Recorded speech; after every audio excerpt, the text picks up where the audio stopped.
Hello, ladies and gentlemen, and welcome back to the Quentin Tarantino Retrospective. I am the smart blonde, Travis Snail. You know, I'm going to go with the same one as I did Volume 1. I am the Black Mamba, Dylan Musk. I am the Snake Charmer, Kirkland Patzer. Nice. If you haven't guessed, we are reviewing Kill Bill Volume 2. Just a shout out before, because if you listen to this live, we got few big things coming up this weekend. We got a 24-hour stream. That's July 19th. We're celebrating 4 years. We're playing Marvel Ultimate Alliance. We're going to be talking Comic-Con news. It's going to be just a good old fun time. So you want to check that out. And then this weekend, we're just filled with Comic-Con stuff. Hunka Hunka's back. We got Infinity Saga ranking. We're breaking down the Marvel Phase 4 panel. They just announced Thor 4, so we already have stuff to talk about. Thor 4. What else is happening? Our superhero third annual draft is happening. We got just loaded stuff. So you know what else is loaded, though? What's that? This movie. Kill Bill Volume 2. I don't have the synopsis, as always. Oh, Travis. He's going downhill. He started strong, but now he's just going down. It's July, just inconsistent at best, Yeah. right? July, man. So here we go. I'll blame it on July. I don't have that responsibility, though, so it's hard to put too much blame on. The bride continues her quest of vengeance against her former boss and lover, Bill. Ooh. Spoilers. The reclusive bouncer, Bud, and treacherous one-eyed Elle. That's it. Is that the shortest recap yet? I don't think it's the shortest, but it's the simplest. I think they could definitely add they threw more a spoiler on there. in there. So. And it's strange that you lead with Bill and you don't put Bill last. You'd say she's after Bud, Elle, and Bill. I don't think you start with Bill. Like the way that synopsis. The movie kind of starts with him, though, doesn't it? No. It Doesn't starts with, well... I thought it was the wedding scene, or the... Yeah, I guess. But that's a flashback, so does it really start with them, you know? Well, I see what you're saying. You're talking chronologically. It's just a weird way if, I don't know, I doubt Tarantino wrote the synopsis himself, but usually you leave... I highly doubt it. If you wrote a synopsis, it'd probably be like 2 pages long. It would be crazy. Classic storytelling. You usually leave, like, the biggest thing last, you know? You don't lead with Bill, but it's fine. Right. Because the way I read that, it would make it sound like she kills Bill first, and then she's going to go for those people, and that would be a very disappointing movie. Oh, yeah. I would agree with that statement for sure. But that's not what happens here. No. We're going to start reviewing What does synopsis. It's going to be our next saga. saga. I can't wait. Retro. Synopsis and retro. We're going to look at all our movies we've retro and On done every synopsis. episode, we do 10 synopses and see if they hold up. That'd be great. Yeah. So talking about disappointing, I'm not disappointed in this movie, actually. I enjoyed it a lot. I think, and maybe this will spoil my ratings, I think I like it the exact same as Volume 1, actually. Ooh. Just because... There is a lot of stuff in here that I think you could cut. We were talking about before cast how it's longer than Kill Bill Volume 1, and I don't even know if it's cut or just shortened up. I think there's a lot of stuff kind of left up for grab. But I guess the biggest compliment I can give it is I just love the bride and Bill together. I love Bill as a character. He's so entertaining. David Carradine just does such a great job as portraying this character. It's funny when we talk about all these people that could have been, did I get it right or did I say his brother? I always screw them up. Oh, no. Bill and Bud? No. The actor who plays Bill. Of course. Oh. Of course it going person who's first billed, you bastard, IMDb. I gotta look this up right now because I don't know his name. Well, because his either. brother, do you remember in Dexter the guy that hooks up with Deb, the older agent? Quinn. Was that his name? No, that's the younger boyfriend. The guy that dies in season 4. Oh, yeah. Yeah, I know who you're talking about. That's his brother. That's Okay. Keith Carradine. This is David Carradine. So I was He's like the FBI agent. Yeah. I can't remember his name. I haven't seen He's that like a show fan. in a while. He's like a fan of like their dad. Did he wear glasses? No. Okay. He's Lundy. That was his name. Lundy. Yeah. But anyway, so David Carradine, and so I always mix up those two. Just a great job. So I think I really, really enjoy all the Bill stuff. And I also really love Elle as a character. She's not an in-depth character like a Bill or the bride, but she's just lots of fun. She's just like a definition of badass and just a piece of shit as well. You just hate her. Daryl Hannah, who was a mega star in the 80s, just such a different role for her. So I really like these characters, but then it takes sometimes just too long to get going. There's some stuff that's kind of left unturned. Even with Bill, the stuff that I do like, I still have questions about his character, and maybe Tarantino does that on purpose, but sometimes I think there's a way of leaving questions to make you ponder a movie and just make it stick with you, and then sometimes I think there's questions where you go, this kind of hurts the movie. And I think that happens a few times with this.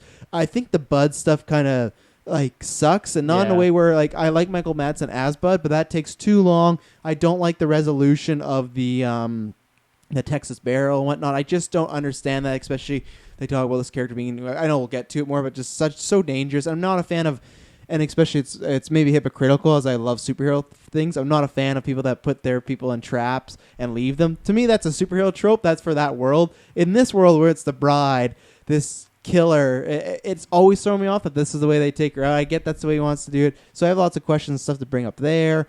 I like all the flashbacks with Palme. Is that how you say it? Palme.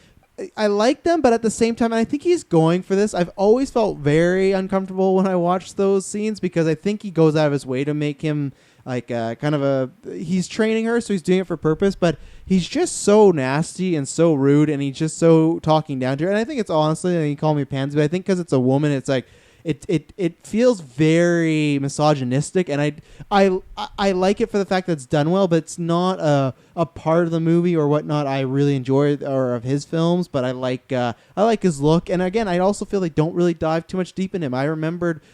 I thought he was in it a lot more, and he really isn't. It's just a little chunk, and then he's gone, and we get some flash forward or flashback of what happened to him. But really, so I feel like there's a lot of good stuff in here. There's some stuff that is great, but the good stuff I feel they never really turn into great. There's a lot they left on the table, and so I really like this film. I don't think it has the massive set pieces like Volume 1 and the cool action and whatnot, and I think this suffers from the same thing sometimes as being like really out there and over the top. But I love Bill and the bride's dynamic, and I love all the stuff they do. That to me, that I said the Volume 1 that kind of the crazy 88s was the height. That the conversation with her and Bill to me is the height. So I kind of had that reinforced watching this again. So yeah, I enjoyed the movie quite a bit. Has some problems, but still a really good movie. Tarantino's still very, very talented, and it's a fun samurai, wild, wacky movie. So. Mm-hmm. Yeah. I think I feel the same way. I think I like both movies like similar ranking wise. But it's interesting because both movies are different in their own ways, but I feel like the stuff I like is basically the same from both movies. Like the action, although in the Volume 1 it's a lot more just turned up, especially like the crazy 88 scene, but in this one there's just a lot of like fun like action scenes, like when the bride's fighting Elle in the trailer, and she just can't open up the sword. It's just hilarious, like that like comedic twist on like just this badass just like like fight scene to the death. It's just, I don't know, I really like that. I really like the play with like the different color on certain shots that they did. Like there's a bunch of black and white like they did in Volume 1, which I really liked. Just the play on the cameras and stuff. Cinematography was really good in my opinion, and the soundtrack was just great. And I feel like I liked Beatrix. I was looking for her name there. I guess I can just call her the bride. We can say it now. Yeah, no spoilers. Kiddo. Yeah, Kiddo. So like, I feel like her look and just like the like ambiance she was like giving out in this movie was just more badass to me. I don't know. I just felt like she was a little more in charge, whereas in like Volume 1, especially like when she comes out of her coma, she's just trying to like figure her body out, just like, I don't know, get back in the swing of things. Whereas this one, she's already taken out 2 people on her list. Like she's just ready to finish off, right? Like she's just totally, I don't know, more charged, I feel. And I just love her look in this one, like her leather jacket she has. I don't know. It's just sick to me.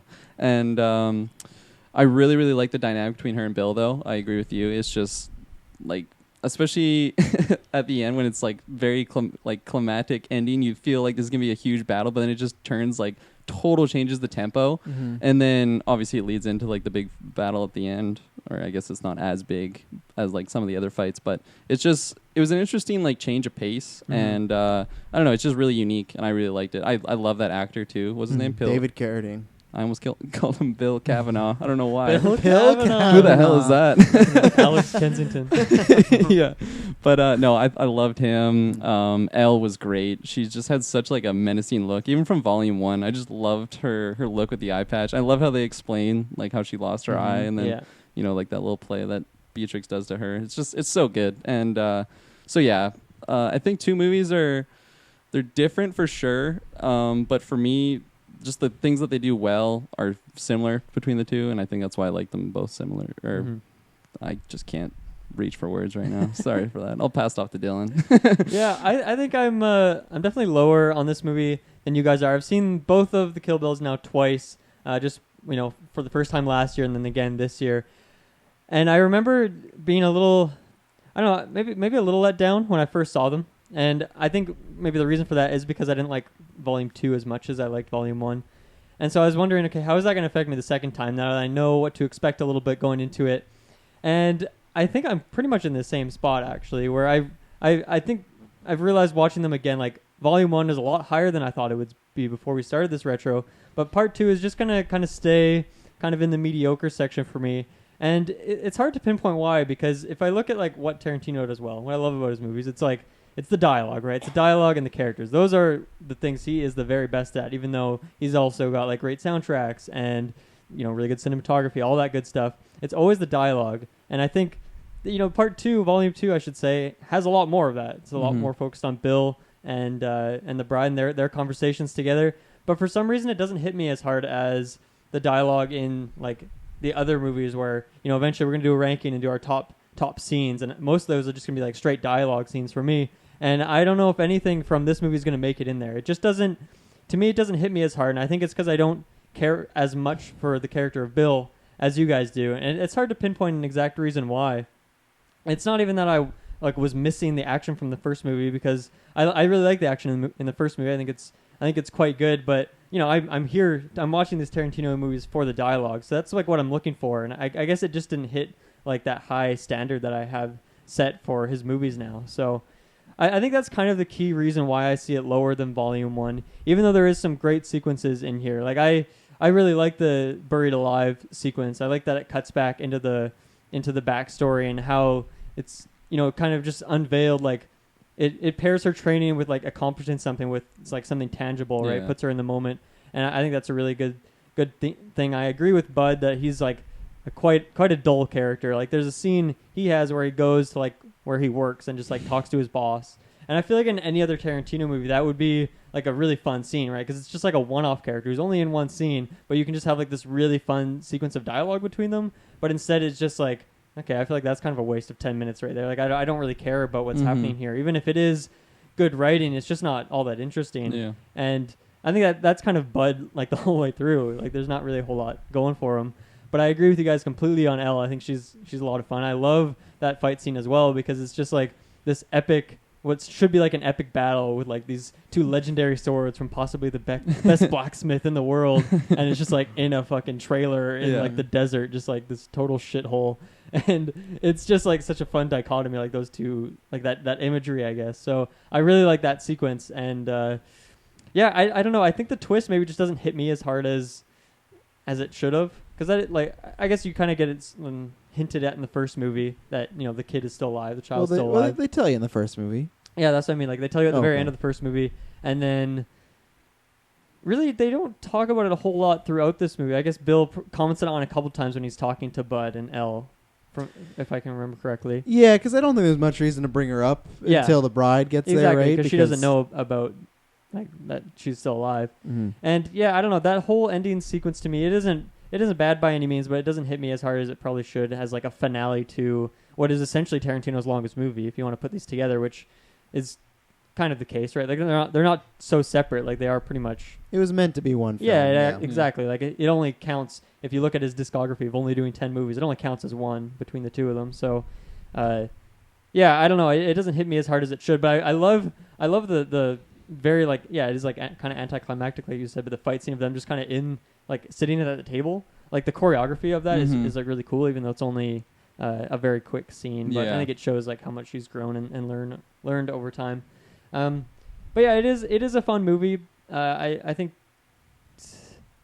to me it's like definitely near the bottom for the rankings when I think about it. So I don't know. We'll see how the other movies like age on me when we get to those. But unfortunately, this one's just a little bit lower for me.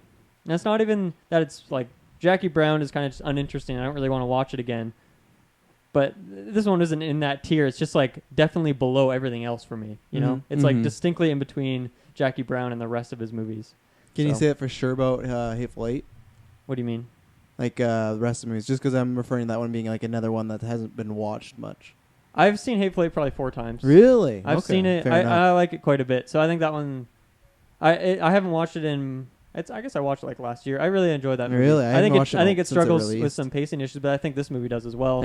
I think Jackie Brown does. Like it happens in his movies, and maybe it's just like an individual character doesn't, strike me as much as it would someone else, and maybe it's as simple as that. And for me, Bill was that character in this movie, unfortunately. So Bill, let's talk about Bill let's talk because about Bill. he's he's not the main character, but he's like the main antagonist that's introduced. Yeah, I like him as far as all the acting goes, dialogue, his I agree speeches. there. Yeah, I agree with the acting for sure. Yeah, that's all done well. His Superman dialogue, great. This is and I remember, I think we talked about that the first volume, but even this again, to me, this always feels like the comic book movie that Tarantino has done, and because he can't do another one in that realm. There's talks about him doing Star Trek, but now with comic book movies, there's a certain vibe to them, and I feel like this is close to that. And yeah, I like everything with Bill. My only problem is it's strange because she's, I don't know. I guess it's weird. I guess it's right in the face of being able to say, oh, for sure she'd go back with the kid, and it would probably be a problem. But I think I needed more about that because the problem is with Bill,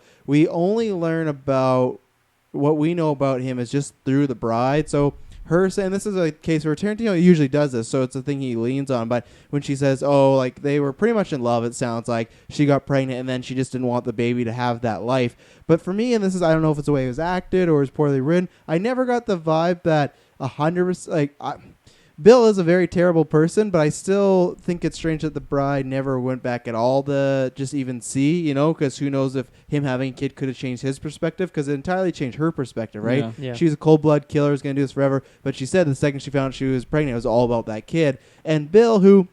And you can say this is bad, but at the end of the day, it still seemed like he was a good father when she got back there.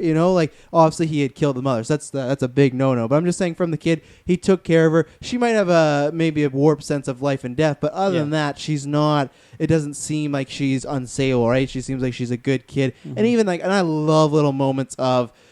When he's saying, oh, it's time for bed, and the kid wants to watch a movie, and he lets them watch a movie just pretty much because in his mind, he knows he's going to kill the bride. So it's but he's giving her that moment with her daughter because it is her daughter, just that one night to experience with her and have with her, and then I'm going to kill you. And the bride's saying the exact opposite and the same thing. And even then, she's saying oh, if I die, I get this movie. So I love that he is this very caring villain. It's strange, and it's talked about many times throughout this movie specifically about the relationship they have, but I still think there's things unanswered about him that should have been either talked about more through her or shown in a flashback or whatnot. But we could have maybe dived more into him if we got more scenes of him with other characters. Is that something you would even want? You think it would add to it? Maybe, but then the scene with Bud is kind of inconsequential, right? It's just him saying she's dangerous, she's gonna come before you, right? So I don't know, if it was scenes with more characters that I would guarantee to get more back flesh, then sure, but that scene didn't show me anything. And it's funny that him and Elle don't really ever have a scene together, and they're kind of assumed to be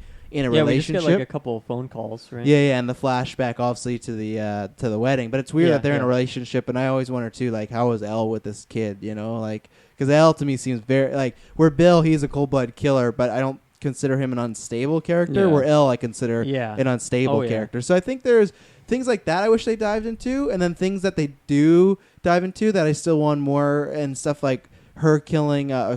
Pronouns. Elle killing Bud is a weird thing that we don't really talk about, and we're not really fleshed out. So it's weird the things they chose to kind of go down this path, and to me it's weird what he chose not to, and there's kind of a mix of it. It's just some stuff in the middle doesn't make sense to me. It doesn't seem like Tarantino fully thinking as far as where he wants to go with these characters, or not fully fleshed out, I should say. So yeah, and I think a lot of that comes, that feeling probably comes back to in the first movie. For me, if you look at all of the what was the name of the Death Squad? What are they called again? What's the name?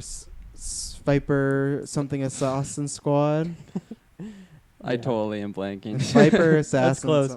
Either way, it's isn't it Viper striking assassin squad? I think you're close, but the wording's striking wrong. Viper assassin. Striking squad. Vipers. That sounds a bit better. No, striking Viper. Isn't that the name of that Black Mirror? Yeah, episode? it's probably not that. While you guys look that up, the point I was trying to make is if Deadly Viper Assassination Squad. Deadly. I knew the word deadly or death was in there. Deadly Viper Assassination Squad.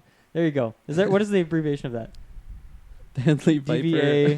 DVAS? Divas. Yeah. The Divas. Yeah. The Divas. To me, if you look at all those group of characters, Oren is by far the most interesting and by far the most dived into in terms of her backstory. 100%. You don't learn much about Vivica Fox's character. I can't remember her name. Green. Yeah. Oh yeah. She's pretty much just she's an a mother. opening set piece or something. So That's I don't know. I don't want to say that's too bad, but I think since that's in like the first movie, to me it makes the first movie stand out so much, and that's like I love that character so much, so well done. But then it makes like I don't know. I guess like I don't know if there should have been a scene of Oren and Bill. It doesn't really make sense, right? Like she's moved on in her life, she's doing something else, so you wouldn't want that. But I don't know. You have to ask like, what do you get instead of that? And it's like you get Bud, you get Elle, who's cool, but isn't really like that deep of a character. You get a little bit of her backstory, a little bit. You get to see what she did with Pai Mei. Yeah. Just see, that's another thing that I like it, but it's very tacked on of just this right away. We have no context of her being with Pai Mei until she's like, oh, why did Pai Mei take her eye? Oh, well, I called him a foolish old man, and then I killed him. And then it's just like in this minute we learn that they had like this that's a huge story point right there, that they had the same master. He took her eye. She killed him. That's very huge. And it's just in a minute. And that's stuff that bugs me. And I don't know if I would want this, but honestly, I think I would. I would love if this was a volume 3 and then the volume 2 was like about the Assassin Squad, you know, and about Bill and stuff like that. Because I feel I feel he fleshes out the world really well. But like I was referring to in my opening, there's a lot of questions I have that I don't think, I just have to play in my mind, which is okay. But I just think there's stuff that he didn't need to throw in there. And if he did, I wish he expanded upon. Even with all the stuff with Bill we get, I still think with him we need a bit more. Like you said, even Oren, I feel like we learn more about her than Bill. I think we learn about Bill as far as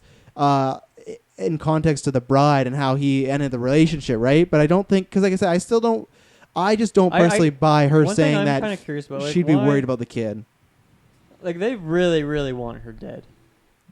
They really want the bride dead. Well, it's just because of Bill. I don't feel like, I don't know. I guess so. Because Bud says that. He's like, oh, you broke my brother's heart more than anyone could. So it's just because he ordered them and he's the boss. And it's like, I guess, I don't know. Maybe that could have been more interesting, or maybe it could have been talked about more. To me, it was just like they just want her dead. Yeah, I was also under the impression though that like I feel like majority of the squad was also just jealous of her, because I feel like they mentioned a few times that she's Elle like for sure. She's like the deadliest woman in the world. I don't know if she self-proclaimed that, but like especially I get the vibe. That's why they're tired of her saying it. Well, you know, I am the deadliest. Oh fuck. Well, like I especially get the vibe though. Like from Elle though, like I just 100%. Feel like she's always been like in her shadow, and then. But then you also have that she was like Bill's first love, right? So you kind of have that playing into it too, of Elle's like kind of jealousy, the green monster. Sure. So yeah. How do you feel about that storyline between Elle and the bride, and like that backstory of them having the same master? Do you want to see? Would you like want to see more of that? Well, obviously, I would want a volume 3, and like definitely delve more into like the whole Deadly Viper Assassination Squad. I almost forgot it, but I thought of the acronym, so thanks for bringing that up. The Divas. They should, because he said he might not direct films. He should do like an anime series of them. I would so be in. I'd be in. I'm not a big anime guy, but I would Travis. want that. Travis a weeb. Look at that guy. yeah, I'd want that. Or do a video game. Let's play as the Deadly. Fuck, let's do it. You and your closest friends. We'll get Bud. We'll get Bud. No, I don't want Bud. Just sitting in his trailer with his shotgun. You know, we'll play as Oren. But yeah, no, for sure. I feel like I mean it's tough just like thinking of like volume 1 and 2, because they like if you combine them, that's already a really long movie. Yeah, like, it's 4 hours and 20 minutes. Yeah, exactly. So, and I feel like, I definitely agree with you that there are certain points in this movie that do drag on as opposed to the first one. It might just be due to runtime, because the first one was significantly, was it like half an hour shorter? It was an hour and 52 minutes. So, and this one was like 2.5. Yeah, almost half an hour. Yeah, okay. This movie was 2:17. Okay, so 2:17. Yeah, pretty much almost half an hour. Yeah, exactly. So, I mean, like without having a volume 3, I don't know how he would have done that, because there are some really like good drawn out combat sequences that might not work for everyone, but for me, I do really like the length of those. I just feel like they're just fun, action packed, like the whole way around. It fits the genre too. Yeah, no, for sure. But for sure, I would want to see more of just the squad and like their dynamics, like between each other, especially like. Jeez, I'm blanking. What's her name again? The first chick that dies with her little kid? I can't remember her whatever name, but I know her last name's Green. But I'll look it up. So her character, obviously, we don't really know much about her other than she's a mom. So I don't know. I'd like to see some dynamics between her and like Bud. He was definitely kind of a lackluster character compared to like Vernita Oren or Vernita Green. I don't have her squad name, but Vernita Green's her real name. Yeah, but like for Elle, like if I just take her out, I really liked that. At least in the first movie, there's just a big mystery between like her eye patch. Like it was definitely like, it might just be the Tarantino where they put so much emphasis on like this just wonky looking thing that's just so out there. But especially when she's a nurse and it's got like the cross on it. Like I just love that. And then like I remember watching it the first time and just being like, oh, like why is she the one person that I've had? And then when they eventually explain it, and but I liked it the first time I'd watched Volume 2 is when Bill's explaining like Pai Mei to Beatrix. Or I don't know if we're going with that. Okay. Yeah, go with whatever you want. Beatrix, she has like 6 different names. To me, so. Beatrix, like it doesn't. AKA it doesn't mommy. I don't connect it to Yeah, her. Like okay. Kiddo fits. The bride fits. I'll just go with like Uma. Yeah. But okay, or bride. You do whatever you want. Bride's easiest. But okay, so the bride. Yeah, sorry, I lost my train of thought there. But Bill is explaining to the bride about like Pai Mei. If you give him any sass, he'll rip out your eye. Mm-hmm. Right. So I remember when he said it the first time, and then I kind of thought back to Elle. It's just like that's totally what happened to her. And then when it is eventually like revealed that Nice. is actually what happened, like I didn't put so much emphasis on like what specifically she said, but I'm just like, of course she'd be the one that like just gives some back talk and just loses her eye. So I really like that, and I don't know, maybe it is just me like specifically, but I do like having some mystery around certain characters, not just having it like written out in front of you, like this is where they're born, this is why I think Tarantino has usually such a good mix of that, where like he'll tell you just enough to keep a character interesting. Sometimes it doesn't always work, but like for example, in Inglourious Basterds, like we love Hugo Stiglitz as little like he has no backstory virtually. He's a very very simple character, but he's just like he's got the name, he's got the appeal. And it's just like that's enough. Oh yeah. So and that's the same thing with Elle, where it's like you get a little bit of backstory, but mostly it's just like maybe a little bit of flavor on top of what is just like a character who kind of comes across as badass and is fun to watch on screen. And so I think it'd be fun if they dove more into that dynamic. It sounded weird, but it is correct. You didn't dive in the pool. You dove into the pool. I sure did. I think it would be fun to see some more of that dynamic between like the fact they had the same master. It's like an interesting plot point, but I don't think I need it. Like I think if you're gonna give me like backstory on someone, I'd want something on Bud because I need something to like justify the amount of time that we get with that character. And it's not even that he takes up a ton of screen time, but I don't know. I don't know how much screen time it takes up. The Pai Mei one feels like too much. I can go past that one because, like I said, it was a big plot point introduced, and to me, just a minute. But it's fine for me. To me, it's always struck me weird as why they do this. Her killing Bud, and for me, that's one thing. I think everything around Bud is like kind of just go why, and even just stuff like. So in the last movie, we saw the bride just take out so many people as a skill assassin. And it's always bugged me that he catches her just sneaking around and he shoots her. I hate the whole, some of this opening, I hate the whole roundup of her and bury over. I like the actual scene of her being buried and how she gets out of that. And that's very cool, very badass, and she gets some time to reflect. But I hate how she gets taken out because I just feel they just established this character of being, I just don't think the character they previously established would go out like that. And then I also just feel in this situation, I get it, he has some moral code of a Texas burial because she pissed off my brother, but I just don't get them anyone killing her the second they get a chance, because she already came back from a 4-year coma, shot in the head. Like clearly this woman is like the Terminator, but it's so nonchalant. So the whole stuff, and even I guess it's supposed to show that he is also good at his job, right? But like that's all we get of it. Other than that, he seems very lazy and like kind of an idiot, right? That he sells this sword for like $200 or something. Yeah. It's like it's kind of a funny joke, but really you got to wonder like what's wrong with this guy. I don't know if he's an idiot. I think they're just trying to say like he's that down on money that he's just so desperate of a character, that he's working this shit stripper job. To me, he seems kind of lazy and kind of like an idiot. 100%. And even then, I don't love Bud. I still would like to know what happened. And this is not a question I need to answer, but it's like kind of what was his trajectory, because everyone kind of seemed like they went up or had at least a better life. Green, not assassin, but she has a life with a family, seems happy. Oren, crime boss. Bill doing his Bill thing. Elle is with Bill, so he's kind of the odd man out of. He seems like he had a shit life.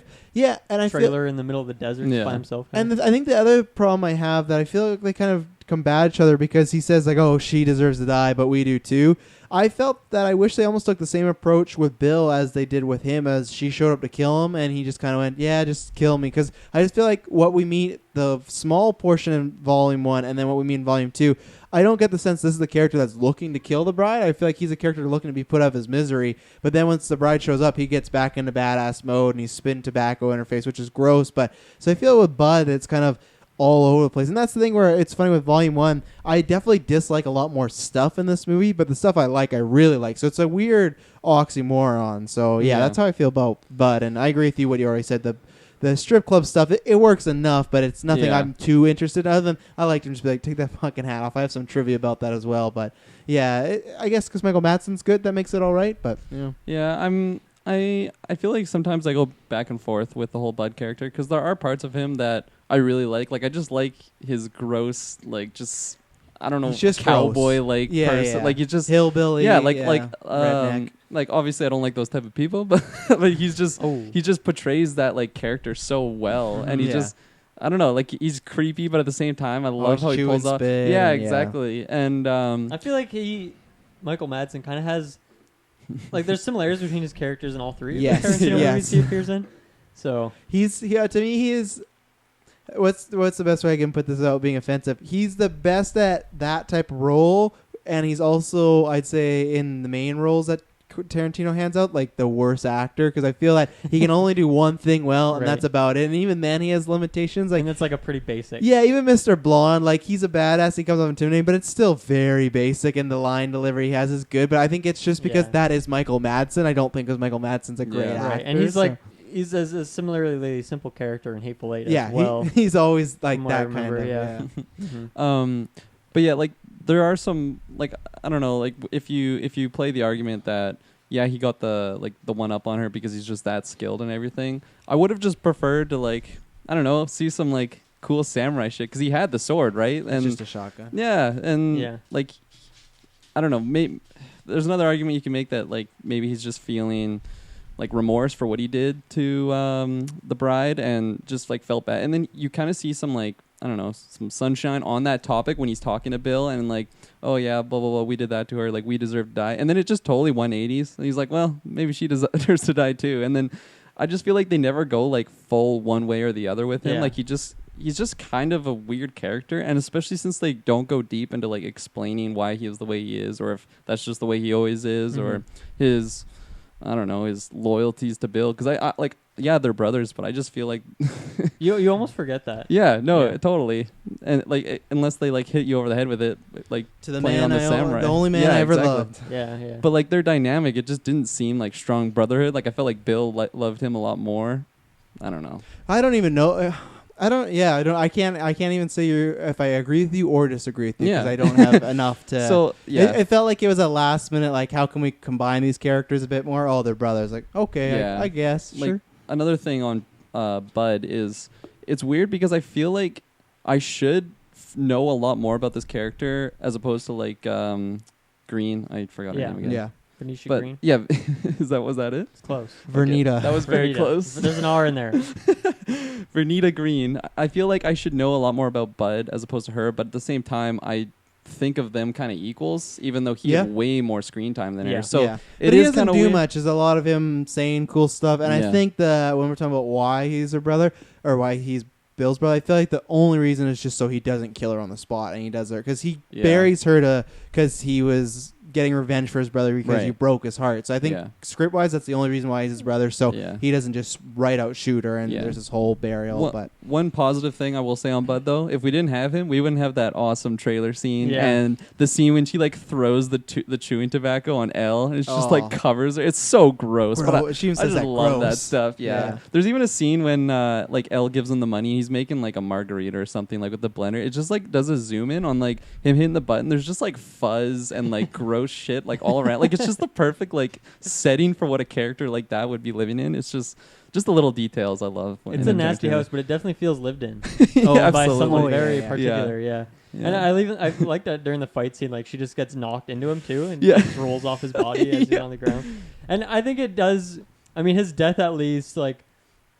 Yeah, Travis makes a good point. Like, why did she do that? Maybe there's like a question there, but at least like is an awesome scene for Elle, right? Yeah. To do that, like as she's just like. It is. It's just weird for me that they don't set up any real tension between the two. Even with you feel like you maybe got a scene of Bill and Elle together, and then Bill says something, and Elle kind of like, why do we got to protect your brother, something like that. It's just for me as the viewer, I don't know why she's doing it other than Elle is maybe just unpredictable psychopath. So okay, crazy, fair enough, I guess. But you know, I feel like in a way it's kind of fleshing out that character, like not necessarily. Maybe that's a bad word, but like just telling the viewer like this is what the character's like. Like she'll easily backstab anyone. Yeah. Like she's a slime ball. She poisons people when they're in a Slime coma. Like that was I don't know if Bill sent her to do that or if that was He just did, her he did. intention. Oh, okay. Because I think He's the snake charmer, right? Yeah, I think didn't he do that? But then once he found out she was pregnant, kept her alive. Oh, I was think, that for it? And I think he Okay. says some line like, "Oh, you don't put something down must while have you're missed asleep." that. While it's like some fucking snake or animal Yeah. analogy. Bill's pretty much just me with his analogies. But like,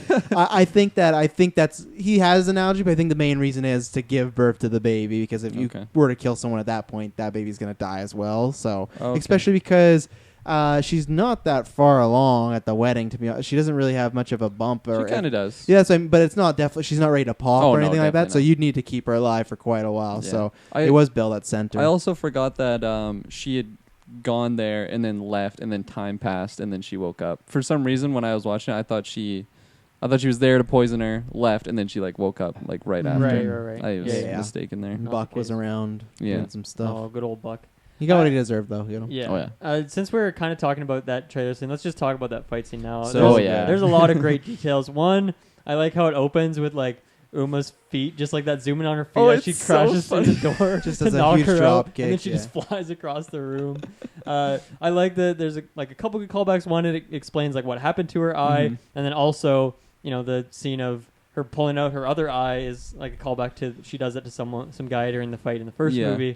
So that's kind of Great technique. fun. Even like dropping the eye and then like Squishing over it. Oh, I toes. love that. Ugh, Oh, so gross. It's so like gross, but I just love it.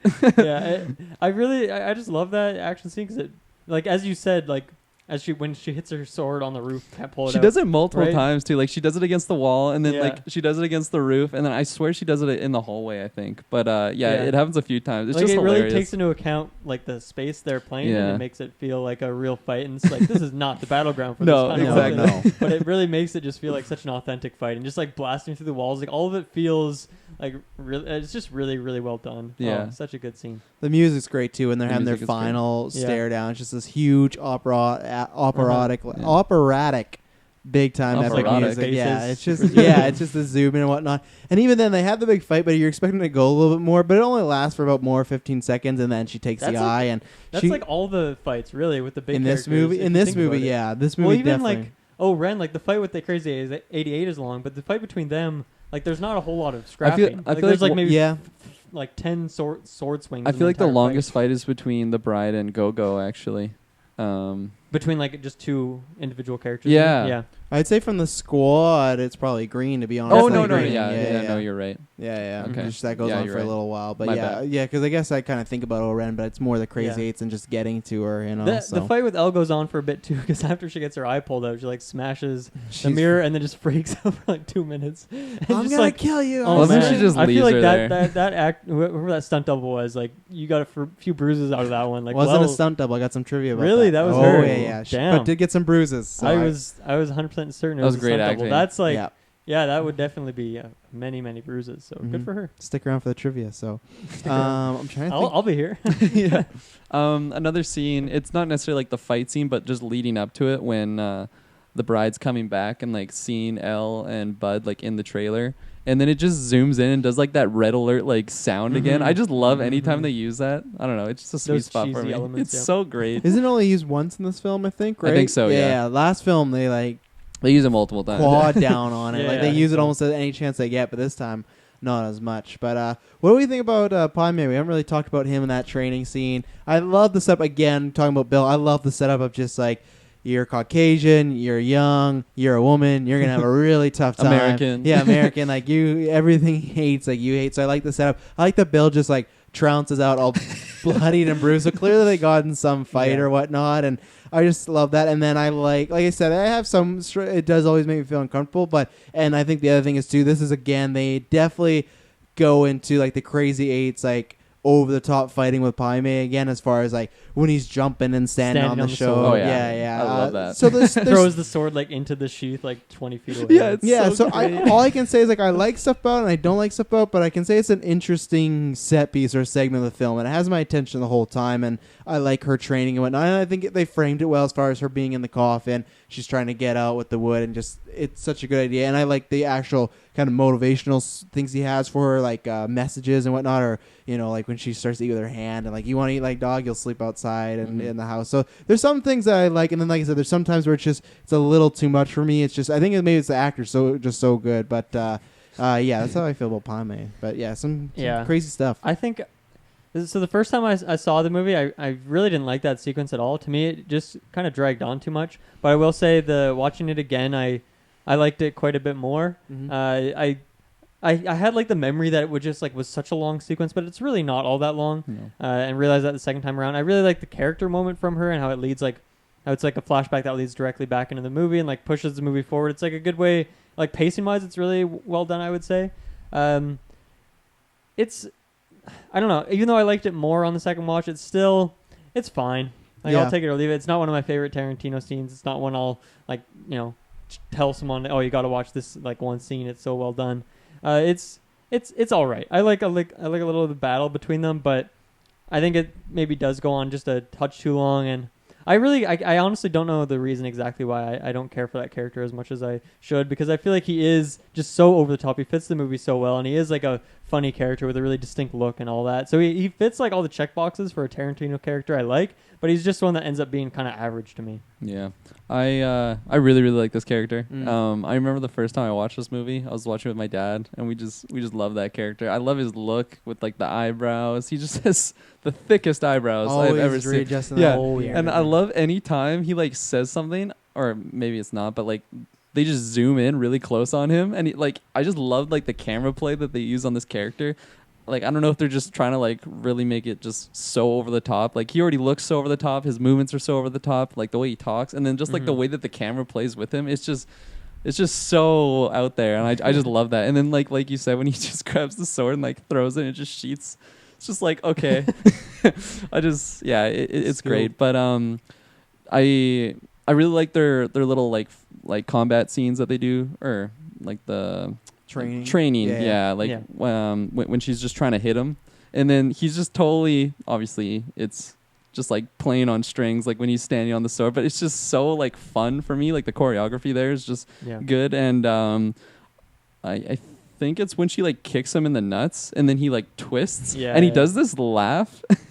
It's every time I like belly laugh. It is so good. I think it's just like every time for some reason I'm just not expecting it. It just sneaks up on me. It's so good. But I love that character. I don't know why. Maybe it is just his look, and it's just so out there. Sometimes it's all it takes, right? Maybe it's just my humor on top of that. But I just love it. And I love like when she first sees him and like their little dialogue. Yeah, he is just total asshole, but it's just, she says like one thing and he's just like, "Your Chinese is absolutely horrendous," like blah, blah, blah. And like she said like half a word. It's just so great. He's quite critical. Worked for me. Yeah. I'll just say that. I like when Elle's like explaining that she killed him and she says like "miserable old fool" like 4 or 5 times. Just like she says it. Says it to her, and then like in the cutscene, like the flashback, she says it to him directly. Yeah. So I thought that was kind of funny. Yeah. I also just really like when like he shows her what she has to do, like punching through the wall, and he just does it like 3 times, I swear. And then it goes to that angle with that too is really cool. How there's a shot of where he hit through, and you can see her face as she's kind of like jaded. Yeah, that happens a few times. I think in Volume 1 as well. Like it might just be a mirror play, or then again, I might just be thinking of any Tarantino movie because he does that a lot. But he's a great cinematographer. Yeah, I love that stuff. So yeah, nice. I was a little disappointed with just how lackluster his death was. Poison the fish heads. Yeah. He loved his fish heads. Yeah. I agree. It's just a very, I almost feel like, and I don't think it is because I don't think it's Tarantino. It just feels like that was reshot, and they're like, "Oh, we never answered like what happened to Padme." Like, "Oh, we could add in a scene where Elle kills him." Yeah, let's do that, and Elle will kill him. And because even the way it's shot, she's in the scene, but it's just her legs. That's why to me it's always felt like it was like a quick reshoot. Like she wasn't there. Yeah, had an extra. They got someone to stand in for him. Like it's a strange little thing. And I know he's cut scenes out, so I'm not sure if there's anything like that regarding him in there. But yeah, I agree. It's always a little lackluster, you know. So I like to counter it though. Like I definitely buy that's how Elle would have killed him. Yeah, she ain't gonna fight him. No, exactly. No, like no. I feel Look like what she did to Bill. I feel like even if she or Bud, sorry. I feel like even if she used like a gun, like he still would have won somehow. Like it's just that's the type of extra moves he has. So, yeah. So I'm a Pai Mei fan. Pai Mei fan. By May. I'm checking my notes here to see what we got here. Anywhere else we want to go? Kirkland, you didn't talk too much about the Bill ending stuff because me and Dylan, and then we moved on to Bud. I'm not sure if there's anything you wanted to go there. Because I had one thing. I'm always surprised that he shoots her with the undisputed truth, because I feel like in that moment she would have told him the truth anyways. The bride has never seemed like a bullshitter to me, so it's a weird scene for me. That it's like a fun Bill moment, especially the first time you watch it when he just shoots her. You don't know what he shot her with because he put a gun down, but then right away he shoots her, and I love the way they frame it. It's from behind, so you just see her go back. You don't know if he shot her with a bullet or what it is, so I like that, but I've never understood why you needed that. And I like his Superman story, but I don't think the bride tells us anything I didn't already pick up on. You know, I feel like she wasn't going to have the greatest life. And like I said, there's still just stuff in there that I wish was answered more about Bill. But so I like the idea of that scene, but I don't think it was needed. So yeah, I really like just their dialogue in it. Like it's funny because if I'm just seeing them as just like regular two people, they're definitely talking full truth. Like they're taking out their own personal bias. Even when I think it's when when she's explaining like why she did what she did, like she ran away. She didn't want her child to go through that life. Like if she was born, if Bill was her father, like that would be her life from the get-go. Yeah. And then he's like, yeah, okay, that makes sense, but like that still wasn't really like your decision to make. Still my child. Yeah, it's still my child, blah, blah, blah. And then like he kind of just says like, oh yeah, I kind of overreacted. Like it's hard. I'm an angry person. Yeah, like it's hard for me because I'm paraphrasing right now, but like just their dialogue, it's just so truthful that I feel like, I mean, you throw in the undisputed truth or whatever the hell he shot her with. Yeah. So, like you throw that aspect in, and like I guess I buy it because of the truthful thing. But like the whole gadget itself with the undisputed truth, I feel like that's also just another Quentin Tarantino thing. Cause it's is that like something from the genre?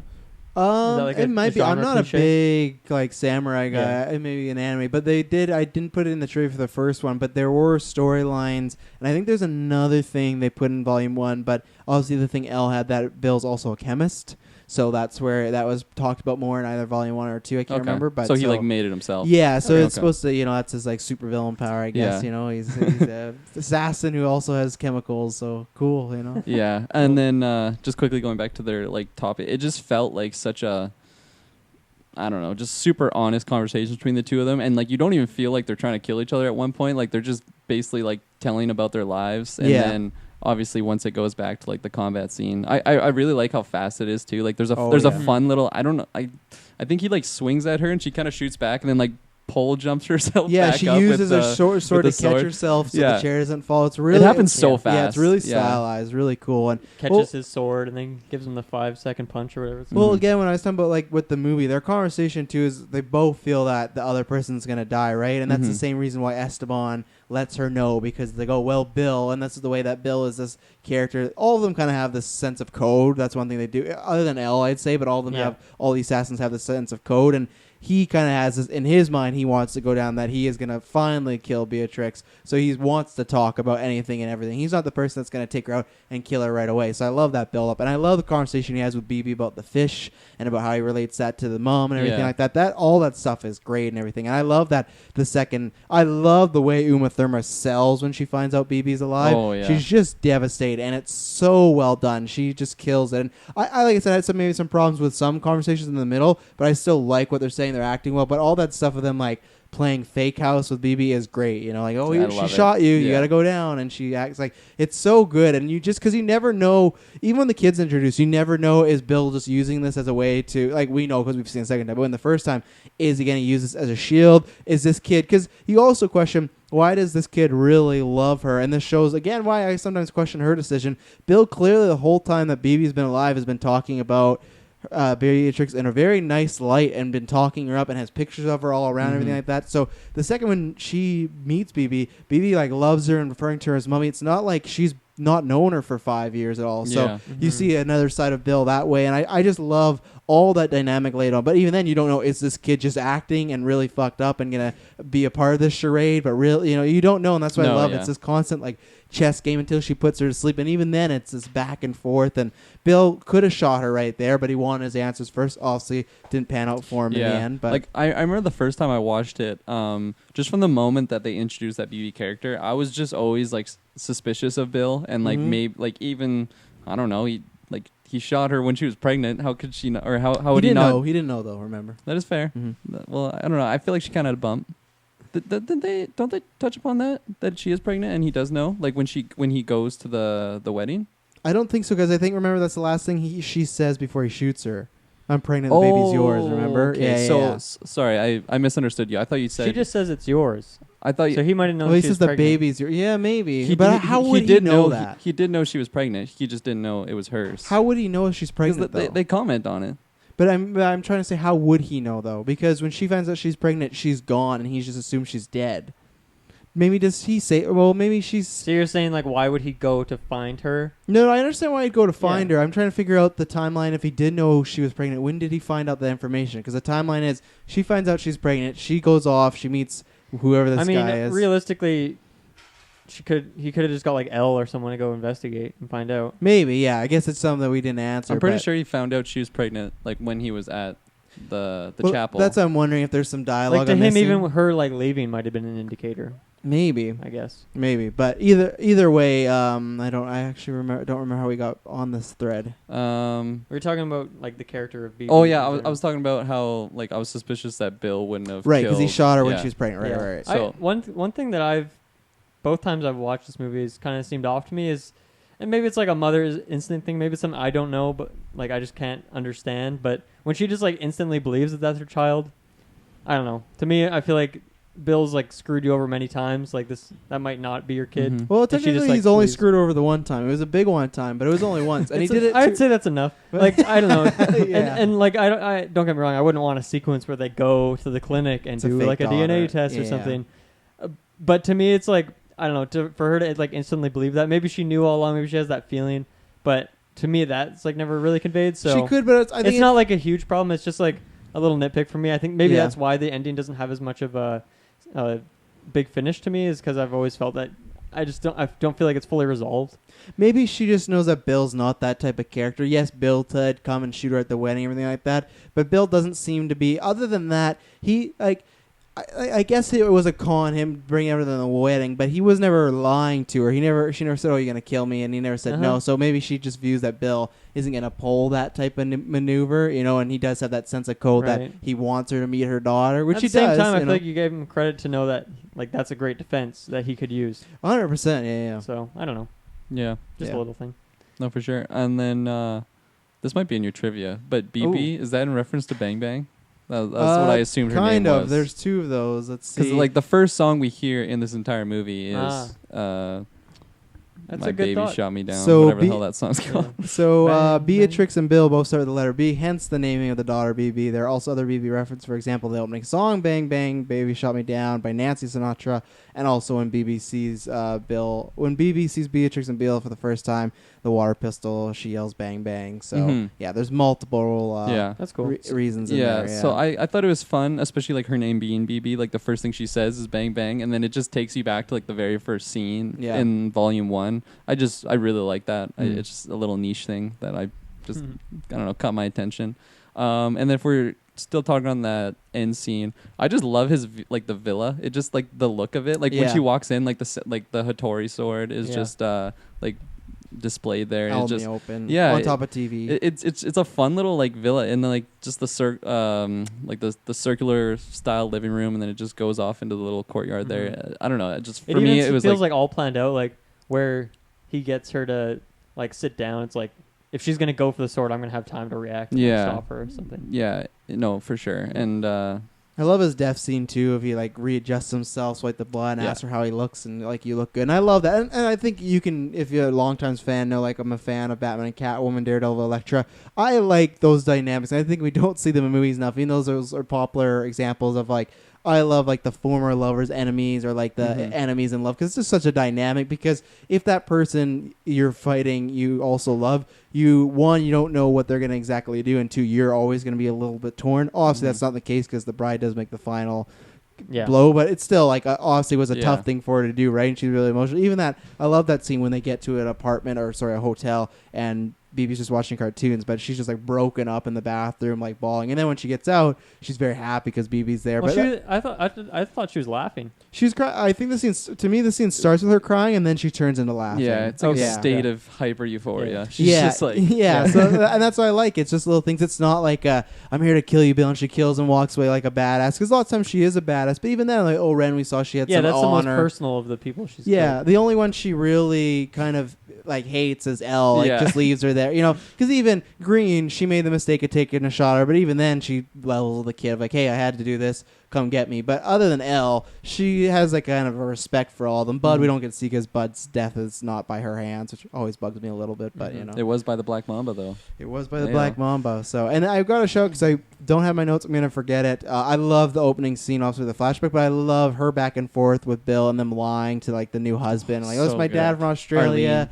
And Call me Arlene. Yeah. Oh, you want to walk me down? Can you walk her down the aisle? He's like, oh, that's too much for me. And you just like, obviously this guy has no idea, but when you have the context of everything, it's great. So I just love that build up. And like, even when we first see Bill, like the first movie, it's just his voice, and then it's like 30 seconds to a minute, and then we go to him and he walks up. It's just, I love that they handle Bill, who is just like a normal guy. There's just some mystique about him that I don't think many characters really have, because we meet them right away. Like we look at other villains, like coming up in other retros, when you got like Londa or Calvin. Like Londa you meet right away. Calvin's kind of built up, but really because once you meet him, it's like, oh, this is like, he's kind of a pussy, right? Like he's scary, but he's not like a intimidating guy by himself. So he is. It's strange because Bill just to me has this aura of mystery, and maybe that's why he also leaves some stuff up to interpretation. And then he just has this sense of danger because you never know. And that's why I like seeing him with BB at the beginning. It's just you see this caring side. So yeah, I like big fan. I love the camera angle and the end of that shot when it's kind of like them at the altar, and it just very slowly zooming out. Goes outside the door. You see the gang that you saw, like music that pose switches at the end to heavy of the metal. first movie, I think. And then it zooms out like fully, and it actually reminded me of that shot in Jackie Brown that you get when Sam Jackson and Chris Tucker. Yeah, when he takes him out. Exactly. And it's just like that really long pan shot where this action you don't really see it explicitly, but you see it off like a couple hundred feet in the ahead of you, and it kind of like leaves it up to your imagination, but at the same time it's just like a really creative shot. No, for sure. I love any time like they do that in movies where it's one shot, not just like skipping to another scene, right? It's just, I don't know, it just feels more real because it doesn't feel like you're jumping to a next scene. It gives the set like some room, right? It really feels like that's an actual spot and not some room that only has 3 walls to it. it. No, exactly. Yeah. So do you think... Good shout out. Obviously, she would never do this, but do you think if the bride decided she was wrong and went with Bill, do you think they still would have killed her, or do you think they were going to kill her I feel like Elle would have tried. Oh, yeah. Elle's a cold-hearted bitch. but I think she wouldn't have done if Bill said no. So I've always wondered that, because they're walking, like, obviously they kind of... He gives them kind of like a cue, but they are ready to go right away. And I've always wondered that if she like had a second thought, like, oh, I'm going to go with you, would he have taken her back? Or I wonder what that would have been like. You know, I always play that what if in my mind. Because it seemed like he was pretty set on, we're going to kill her. You know? I feel like that question is set for if they have a volume 3. Because I need to know what the Deadly Viper Assassination Squad's dynamics are like. Like, I want to see if they actually like can, I don't know, like cooperate on missions, or if it's just like, fuck you, I'm going for this kill. It seems like it would probably be pretty dysfunctional. Yeah. Like that's what you think, but they got to be the Deadly Viper Assassination Squad for a reason, right? There's not just unless they just give the solos, the one and dones. Or maybe it's instead of volume 3, it's like volume 0.1, you know, the prequel of it all. The pre-sequel. Yeah. I don't know. One thing to touch on that the wedding scene, or the prep wedding scene, is that's where we get our Sam Jackson cameo. Yeah. Small role for him, but good to see him around. Yeah. That being Jules. He's the man. Right. So, yeah. I don't know if I buy it. I don't know if I buy it. Yeah, but that's the fan theory. I don't think I buy it specifically because Uma Thurman is a different character in this movie. Then you could take the approach of Hateful Eight and Jingle being the same universe, and Sam Jackson is 2 different characters, right? So yeah, that's true. Okay. Yeah, so I fell asleep on Hateful Eight, so I gotta revisit that one. He's at the start of the movie. I know. He's the first character. I want it to be Jules just because I kind of like that's written up. But there's just some stuff they say about him. But at the same time, people have had these reasons. This could be his fake parallel story. timelines. I'm gonna go with that. Well, like one thing why old Cap. If I take away my first reason why I don't buy it, my second reason is because he said that he's basically been in Texas like forever. Like anyone that's ever come through Texas, he's played with them. And I'm like, well, Jules wasn't always in Texas. But then some people say it's the same way as the bride is Arlene, and she has this whole story, right? Like Jules just might have this whole story about why. So did he get shot? He got shot. He's dead. Yeah. They talk about in the first one. He's dead. So if that is Jules, that's kind of a way for him to go. Yeah, it makes sense after all the people that he shot and killed. Well, and it's kind of a weird backwards way as far as he got out of that life to go walk the earth and see, and then what happens is he gets pulled. He gets pulled in the middle of like this crime. Yeah, yeah. So Can't say he didn't deserve it. He seemed like a nicer assassin, Yeah, like he wasn't part of the Deadly Viper assassination. Yeah, he wasn't that bad, yeah. One character I wanted to touch on who's only in one scene is Esteban, as you mentioned before. I love this guy. He's only in one scene, but like the acting on that character is so well done. Like the way he moves his eyes around is like expert craft. Like he looks incredibly really cool. He looks incredibly faded. Even like he has like the Calvin Candy cigarette like extension thing. He kind of reminded me of that character because of how much of like a scumbag he is, but he also kind of has some charisma. But then also just like the look of them. But even though he's only in one scene, I thought he was just a really like effective character. He's a really distinct aesthetic, so he's kind of fun. If you want to see more of him, there's a very I don't know if it's popular, but there's a Kevin Smith movie where he plays a scientist that turns a man into a walrus. Oh, I've seen that. Tusk. Yeah. He plays the evil fucked up movie. It's a fucked up movie, but he plays scientist. One, He's in it quite a bit. He's a really good actor. Because I remember watching this and I'm like, I know I've seen this guy from something, but that's totally what it is. And he's a menacing character in that one. Well, because Kevin Smith and Tarantino, they came up at like the same time in the 90s. They were like the huge indie ones because he did Pulp Fiction, Reservoir Dogs, and I'm not sure if you guys seen like Clerks or Chasing Amy, but they were like the two huge ones. And obviously Kevin Smith has a kind of a smaller career now, but in the 90s they were like the indie kind of darlings, and they both really like Michael Perks. And there's a story of them like watching a movie together in like Tarantino's house and talking about Michael Perks, and then he cast him in this, and then Ken Smith cast him in the thing, and then it kind of went back and forth. So sadly he's passed away, but he's known as like a really, really good character actor. So I mean, even just like his intonation, like the way he speaks, like it was a small role for sure, and only one scene, but he nailed it. No, sure. I 100% agree with you. I'm glad you shouted him out because it's the only one scene in this movie though. He was in number one. Number one? Yeah, really? yeah. Where was he? He plays the Earl McGraw at the very beginning.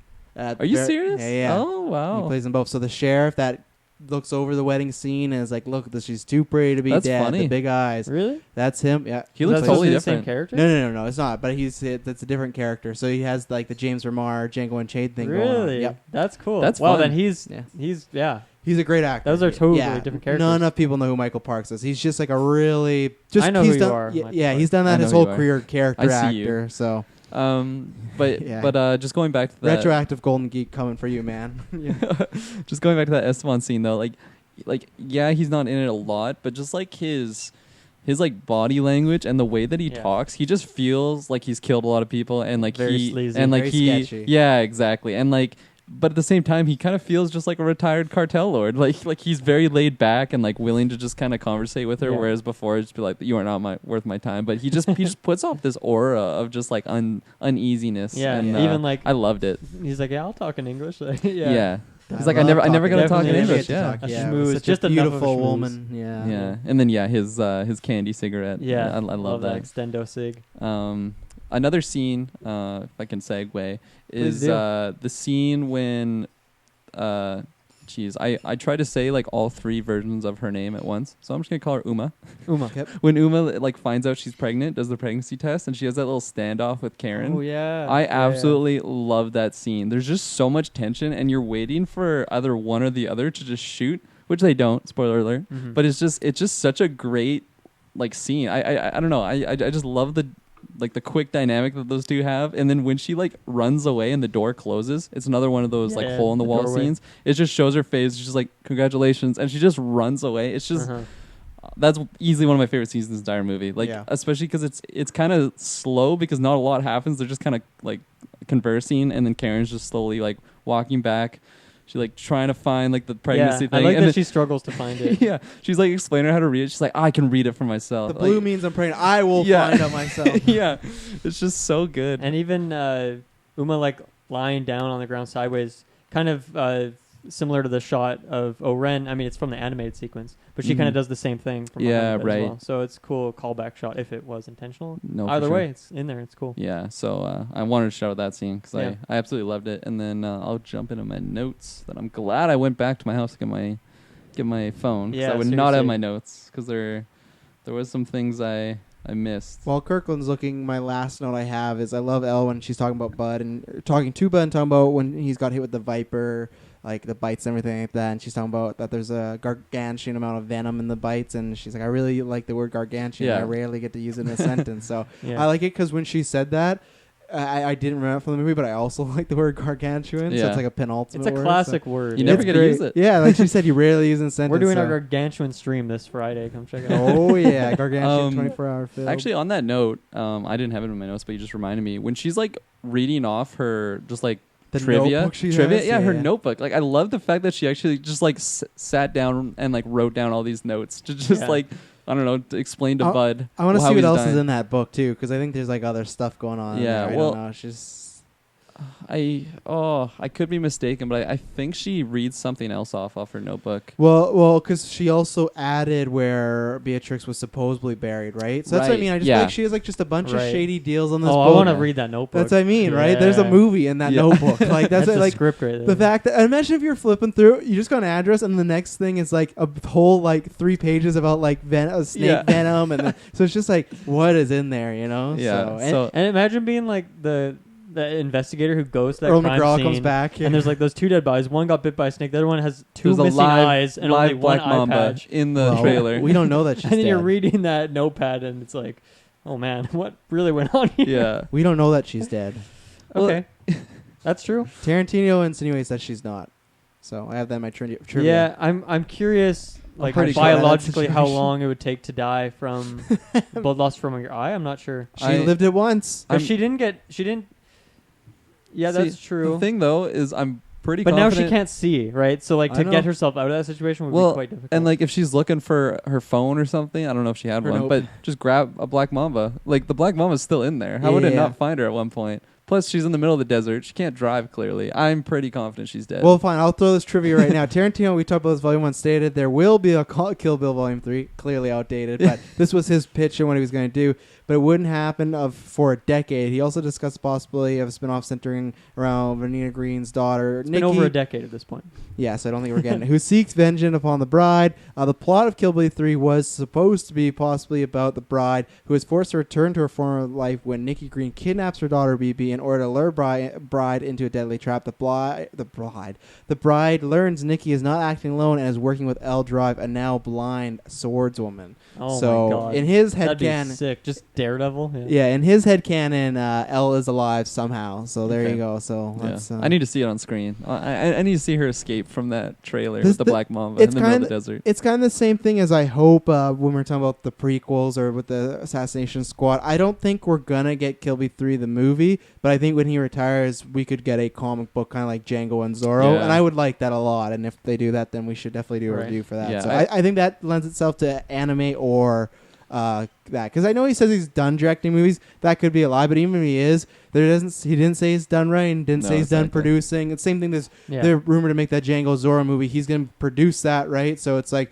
there's a chance he could still be around doing stuff in his world, just not directing. And even then, I think he'll get the bug bite and want to. He'll wake up one night with an idea like, I want to do this. Yeah, he's got a lot of ideas, and I hope he does. Just going back to the like comic book or anime like adaptation for Kill Bill, I feel like out of all of his movies, this one just makes the most sense because it has so many aspects of like a comic book / anime. There's just a lot of weird. Even then, I'm surprised they haven't done like a full manga of Kill Bill in that sort of style, because that's very popular of like movies. Especially just having like her in that all yellow like jumpsuit with the sword. Yeah. Like that's just an anime character right there. Yeah, exactly. Like there was one where with I don't think they fully did the full story, but they did a comic book. They did a comic book based on a unmade Aliens movie and stuff like that. And people wanted to do that with Toby, and they also did that with a Tim Burton. He directed Batman. He didn't do the third one. And same thing, they did like comic kind of idea of that, of what that film could be. So I think that's like the perfect medium to do it. And he's written a comic before. So, but even in a manga, I'm surprised he's never licensed that out and got like a full the Kill Bill Volume 1 and 2 put together, done a different art style, maybe some news, like any deleted scenes he could put in there. Like I'm actually very surprised. It's like really popular nowadays to readapt stuff. So well, you know what, Tarantino, now that you he's should done do directing, that. He should You should do that. I'd jump into it. We'll review it. One little note I had was for that conversation between Bill and Bud. Like, like it's not very like, I don't know, just awesome scene. 1 out of 10. Yeah. 1 out of 10. This whole movie. Yeah. No, but like although like it's anything too exciting and crazy, I really liked how kind of near the end of the conversation, or even like halfway to near the end of the conversation, it starts playing this like kind of slow like song. I obviously don't know what the song is. Sorry everyone. Wow. But I just love how like it kind of gradually like increases the volume, and then it transitions into chapter 7 while like playing the song once it gets louder. It was just a little artsy thing I wanted to shout out because I really liked it. Another just awesome camera angle that Tarantino used when Bill is basically bringing Beatrix to the Pai Mei, and he gets into the Jeep, and like through his side mirror, it's like Bill's face. I just got a shout out anytime there's an awesome like cinematography thing like that.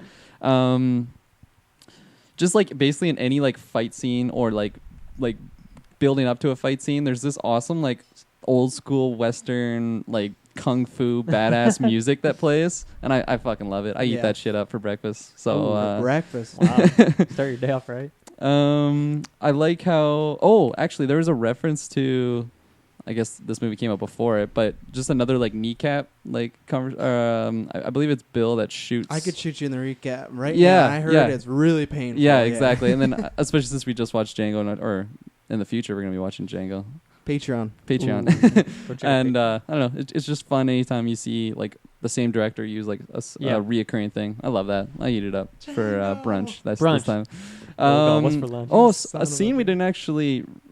I guess you kind of briefly mentioned it was just like the coffin scene. I know we briefly talked about it, but I just love like the art that's involved in that scene. Like when it's just like slowly closing and you just see the light like slowly creaking of the board. Yeah, exactly. I remember even like the first time I watched this movie, like being much younger than I am now, it was so like symbolic in a way for like how just like it's slowly like losing light, and then obviously she's gonna be losing air, oxygen, like she's just sealed, and you just feel like an impending doom that's creeping in, and like I feel like they could have closed that thing up much faster than they did, but it was just like the way that it was slowly like closing, the light slowly going away, and then you can start to hear like the dirt on it. Like it's just such like just a beautiful scene. Obviously it's very dark and like really well done, intense, but yeah, for me, I love that. Goes to like that restaurant after she breaks out, just like sits down. Can I see her walking, and there's just dust like blowing off her. So she good, just sits down. Yeah, can I have some water? I love that. That's so good. I love hate that scene because the hate part is they do it so well. That's my biggest fear in life is being buried alive. I'm not claustrophobic, but being constricted, like if I'm on an airplane, I can't move my feet or my foot. It gets me. So that idea of like my shoulders not being able to move and not being able to turn, like watching that again just gives me massive anxiety. That is like any like I hate snakes, but I would fight 1,000 snakes before I'd have to get buried alive. It is just like that's my biggest fear. Travis versus 1,000 snakes. So if you that's a battle I want. So if I like have a mortal enemy out there, you know how to take me out, because that it just I couldn't even imagine. I could, because that's just like that has to be the worst way to go. Oh yeah. You just have no, like, it's not even like water where it's just like, you know, this is going to painful, you're going to drown. I have no experience, but like, it's going to be relatively quick. Same with fire. I take fire every day, but you're just sitting. I feel like fire would be pretty savage. It would be, but eventually you're just going to pass out from that pain. Yeah, you're but not eventually going to do that in the coffin. No, but then you're eventually going to wake up. Like, you're going to get like a little bit of air. Like, you're going to die this slow, painful death. There's no way to make it faster. It's just awful. I think you're making a great point. It would be awful. But I'm saying that fire would also be awful. It would be. I'm just saying that, like, no, man, I take fire every time. I feel like fire would be slower. Because you depends how fast fire is. If you're engulfed in flame, now you're dropping your dragon fire would be pretty quick. Dragon fire, yeah. I would take dragon fire. Let's see. My last note.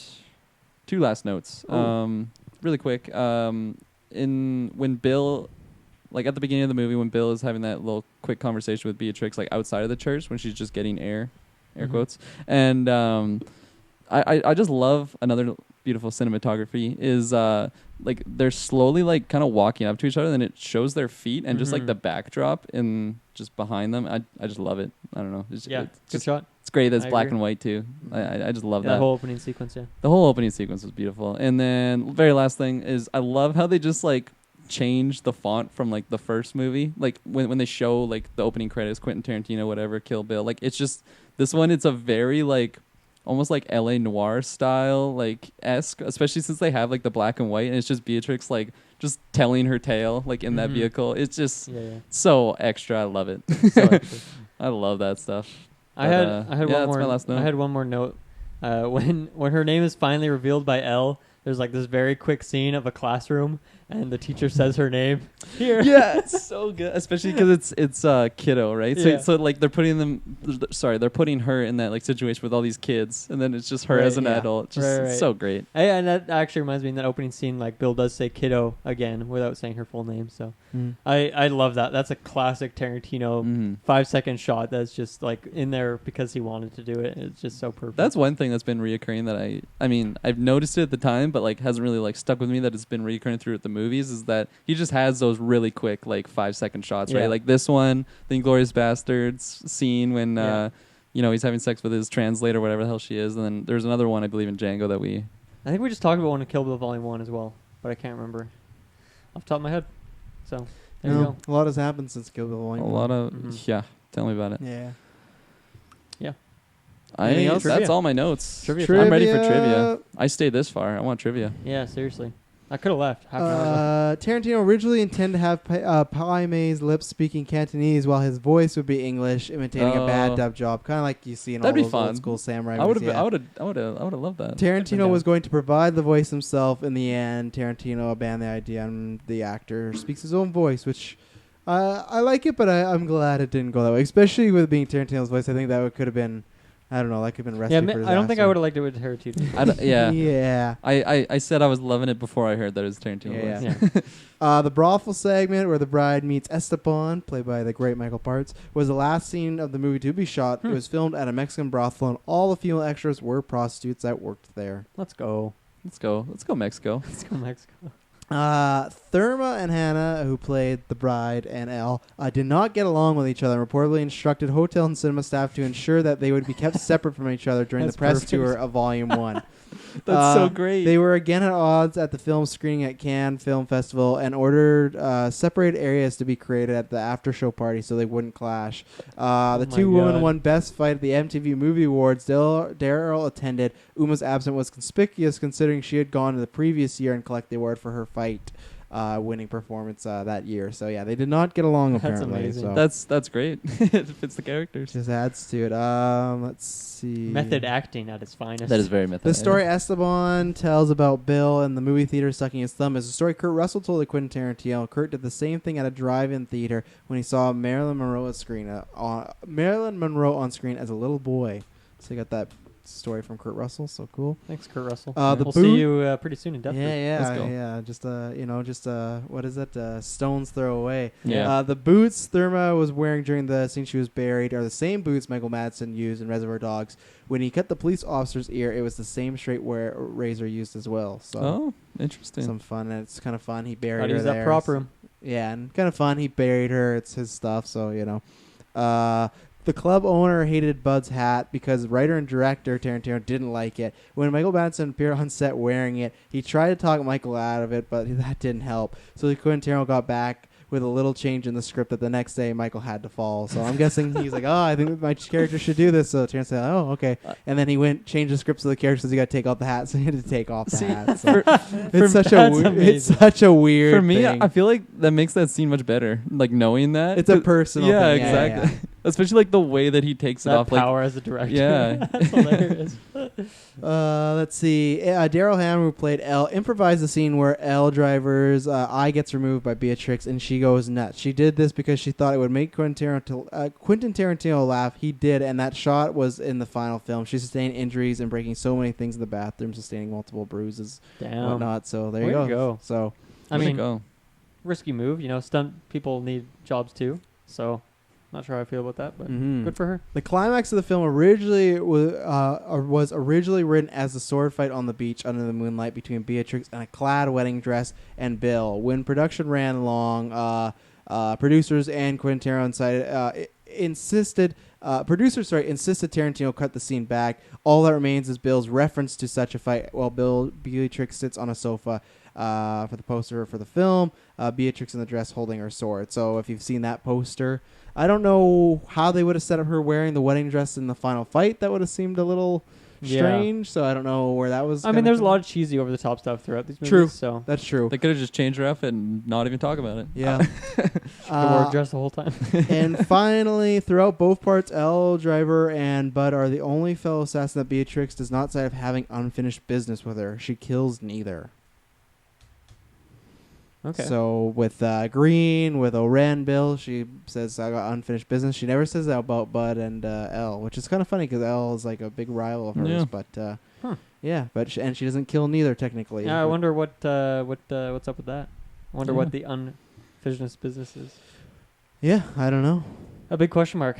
That is a big To be question. explored Mark. another Maybe day. Kill Bill Volume .1 or 3, Volume whenever we get 1. it. Yeah. Or the anime series. Let's go. Yeah. Exactly. I'm giving this one an 8.5. Like I said, I'm ranking it the same as Kill Bill Volume 1 because I think there's higher points as far as the action goes in Kill Bill Volume 1. I think the pacing's a bit better. But then Volume 2, if you know me, I love when two characters I really like just sit down and have scenes of dialogue. I'm dialogue over action every time. And the reason is this movie could be higher than Kill Bill Volume 1, but it's just because that beginning, it doesn't suck, but it's just not some of my favorite stuff, so it kind of brings it down. But love the introduction of Bill, or kind of the reintroduction of really meeting Bill. And yeah, I have some questions, some problems with maybe some stuff that they introduced or didn't get far enough in, but I love their dynamic. That back half of the movie is just great. So yeah, an 8.5. And I'm not sure, I'm going to have to really think it over when I do the rankings, which one I put higher, because I have reasons for both. So it might be a coin flip when we get to that episode. So that is my thoughts on Kill Bill Volume 2. Yeah, that's interesting. For me, this one is like, as of right now, at the time of recording, we still have to obviously see the new movie, do Death Proof and Hateful Eight. So we still have 3 more to go. As of right now, this one to me is definitely second from the bottom, above Jackie Brown. And I don't even think it's right next to Kill Bill Volume 1. I think there might be something else that sneaks in between them. Ooh, so Once Upon a, hopefully not. Jeez, I hope that one's number 1. You know, below Jackie Brown. Dethrone, Pulp Fiction. Ooh. Oh, spoilers! Yikes. Spoilers. Wow. I know my list is a joke. That's pretty much. I don't know, I've said it all. I've said all I have to say. It's a good enough movie, but not my favorite Tarantino film. Right on. I'm going to give this one a 9 out of 10. I remember before I said it was on par the same, but I wanted to throw the listeners up for a loop because this is for those OGs out there that actually stay till the end to hear our rankings. So. Or you lied to them. Someone could say that as well. That is true. Okay. Just like Beatrix would said. Mm-hmm. I guess he lied. Yep. I guess he lied. But yeah, no. There's just certain parts in this movie that kind of, I don't know, the pacing isn't quite there, and it drags on in certain scenes. The Bud character I wasn't fully sold on, so just stuff like that. But overall, all the action, all the overtop. Uma Thurman, man, she is absolutely great in these two movies. She's Even fantastic. Pulp Fiction, like I feel like that's an actress that's she kind of got swept on the rug, like in my mind. Like, not necessarily like she's not as great as an actress, but she's not very like relevant these days. She's fallen off the map Yeah. quite a bit now. Not in the sense that she's not popular, but she definitely does not have the status she did here. And so. I feel like this is just her in her prime. She is ass kicking, just samurai sword slinging, name taken, kill, or I screwed that up. I was gonna say Bill killing, but I screwed it up. But anyways, she does that. Anyways, Kill Bill, I love you. You do. You really do. I really, really do. Nice.